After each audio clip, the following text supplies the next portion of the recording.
Olá, seja muito bem-vindo, seja muito bem-vinda ao Macro Review, o podcast de economia do C6 Bank. Eu sou a Nayara Fraga, do time de conteúdo, e hoje nossa conversa vai ser sobre o desempenho do PIB brasileiro no terceiro trimestre. O IBGE divulgou o resultado há alguns dias e o que a gente viu foi um crescimento modesto, um crescimento de 0,4% entre julho e setembro. Esse número marca o início da trajetória de desaceleração da economia brasileira. E o que explica essa perda de fôlego? O que esperar de 2023? Neste episódio, a gente vai explicar isso em detalhes para você e vai também analisar outros 3 temas: PEC da transição, inflação nos Estados Unidos e Covid na China.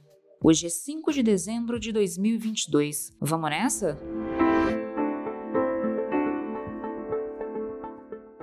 Você deve lembrar que no primeiro semestre de 2022, a economia brasileira surpreendeu. O setor de serviços retomou suas atividades com vigor, estabelecimentos que ficaram fechados na pandemia reabriram suas portas e o ambiente internacional deu uma ajuda. A economia global apresentou expansão e o preço das commodities disparou. Isso sempre incentiva a economia doméstica, atrai mais dólares para o Brasil, já que somos fortes em commodities. E é por essa razão, por conta desse contexto favorável do primeiro semestre, que o mercado inclusive revisou para cima as projeções para o PIB de 2022 várias vezes. O Boletim Focus mostra isso. Só que essa maré boa, como a gente viu oficialmente agora, ela tomou um rumo diferente no terceiro trimestre. A história mudou. O crescimento econômico do Brasil, quando a gente compara o terceiro trimestre com o segundo trimestre, foi de 0,4%. O número contrasta com os meses anteriores, em que a evolução trimestral foi perto do 1%.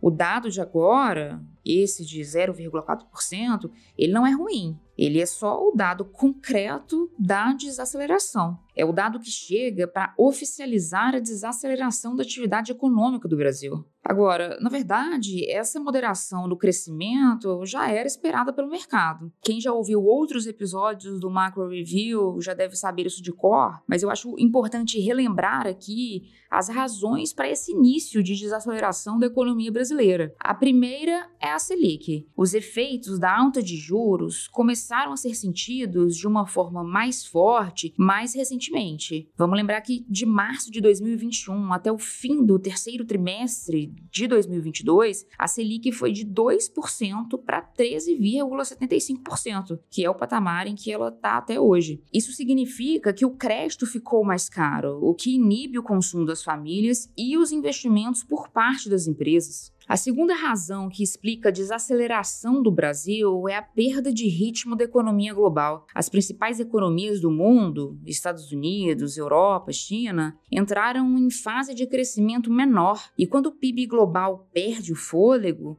o PIB do Brasil também perde. Funciona assim.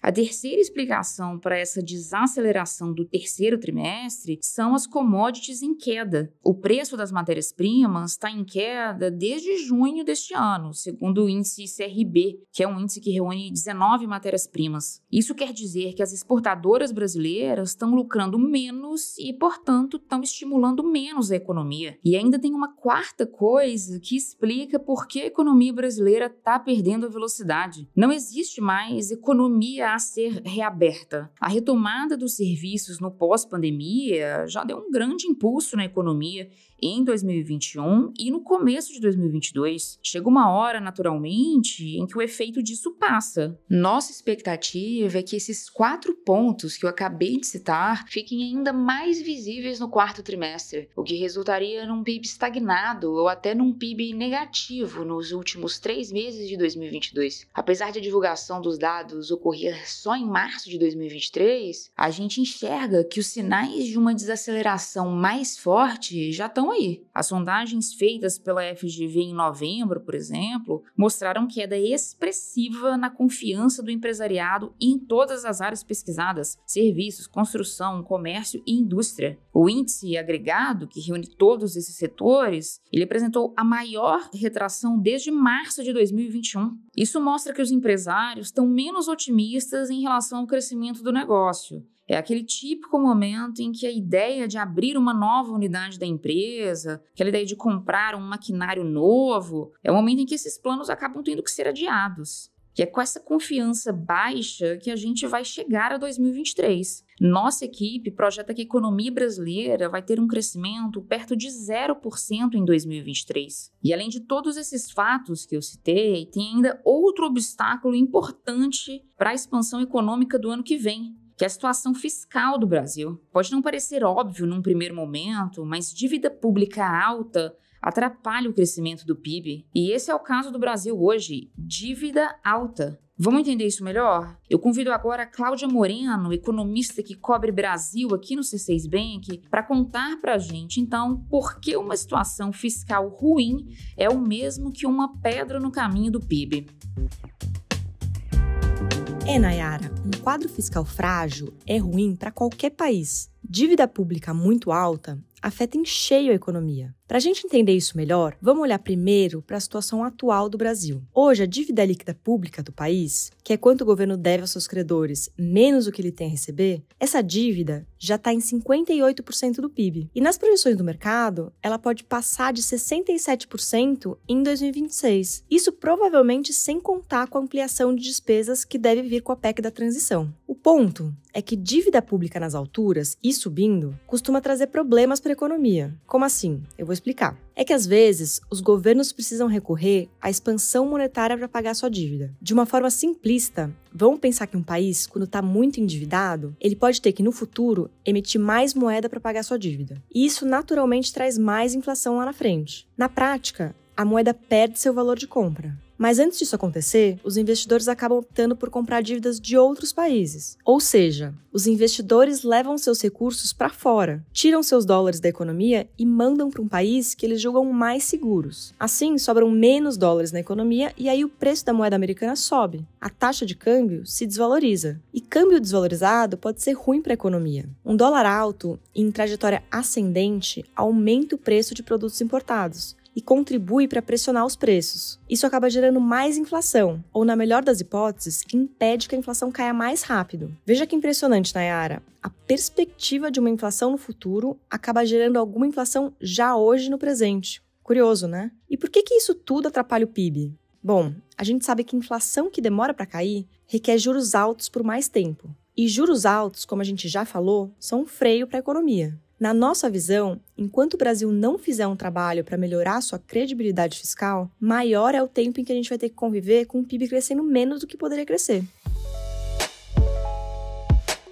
Por falar em situação fiscal frágil, você deve ter acompanhado nos jornais que o governo eleito apresentou oficialmente ao Senado na semana passada o texto da PEC da transição. Essa proposta, só para relembrar, deixa fora do teto de gastos as despesas relacionadas ao Bolsa Família, que somariam 175 bilhões de reais. Ela também permite ao governo gastar com investimentos um valor de até 23 bilhões de reais em caso de excesso de arrecadação federal. A diferença do texto que está sendo apreciado agora no Senado para a primeira versão divulgada 2 semanas atrás é o período durante o qual esses gastos extras seriam aceitos. No lugar de falar em tempo indeterminado, o texto de agora sugere que os gastos do Bolsa Família fiquem fora do teto por 4 anos. E esse é o principal ponto de desacordo no Congresso. Existem propostas alternativas que circulam no Senado que defendem a retirada do Bolsa Família do teto de gastos por um período menor,